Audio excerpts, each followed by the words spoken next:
وانا بفتح التليجرام لقيت القناه دي عامله ايدروب. فانا قلت اشوف الايدروب دوت، يعني اشوفه كده. قمت فاتح الرابط اللي موجود، وطبعا ده الصفحه بتاعه الايدروب.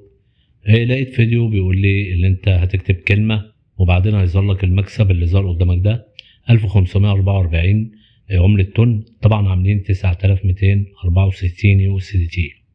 وده الفيديو اللي هو بيشرح لك ازاي تدخل الكلمه وبعدين ازاي تسحب الفلوس ديت على محفظه مثلا تراست وولت او ميتا ماسك او اي محفظه لا مركزيه. فالمهم انا قلت اشوف الموضوع والكلام دوت عشان اتحقق اذا كان الموضوع ده حقيقي ولا لا، لان يعني انا هكسب. هي دي الكلمه اللي انت بتكتبها، بيبقى في خانه كده تحت مكان الرقم اللي هو بتاع الفلوس اللي انا كسبته ده، بتكتبه وبعدين بتعمل ربط بالمحفظه بتاعه تراست وولت عشان اللي انت تبعت الفلوس على محفظه تراست وولت. طبعا الفلوس دي انت كسبها. فاحنا هنشوف الدنيا ماشيه ازاي دلوقتي، وهنشوف الموضوع دوت هو حقيقي ولا مش حقيقي. المهم هو طلب مني ان انا اربط المحفظه تاني، فدخلت تاني اربط المحفظه، جبت تراست وولت، وهنا المفروض اللي انا اربط. طبعا هو بيقول لي هنا رصيدك غير كافي، يعني عشان انت تاخد 9264 لازم اقل حاجه يكون معاك. هاخدها الترجمه برضو عشان تبقى الناس فاهمه ايه اللي موجود. هنكتب كده، نعمل النسخ عشان نشوف. هنا بيقول لك لتلقي 9264 يو اس دي تي من عمله تون، يعني لازم يبقى معاك 0.2 او 0.03 من الاثيريوم. يعني معاك 0.2 من عمله البي ام بي، لا اما الاثيريوم 0.03. فحاولت ان انا اربط المحفظه. طبعا لازم يكون معايا الرصيد ده، يعني في حدود $11 عشان هو يديني 9200 المكسب ده.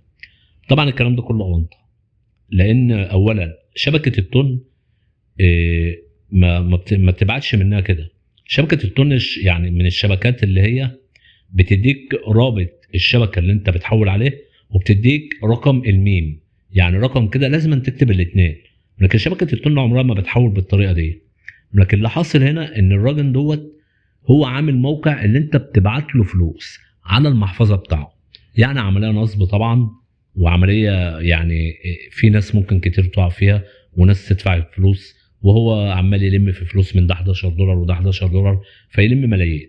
طبعا دي ناس في التليجرام بعت ليها كسبت $94,000، يعني فاهمني؟ يعني ده صوره كام؟ $26,000. الحدايه ما بتحدفش كده كده يا جماعه. عشان تكسب من الانترنت مفيش حاجه اسمها ايدروب تاخد مبلغ كبير زي ده. مفيش ايدروب هتاخد منه $1000، مش هقول لك $9000، $1000.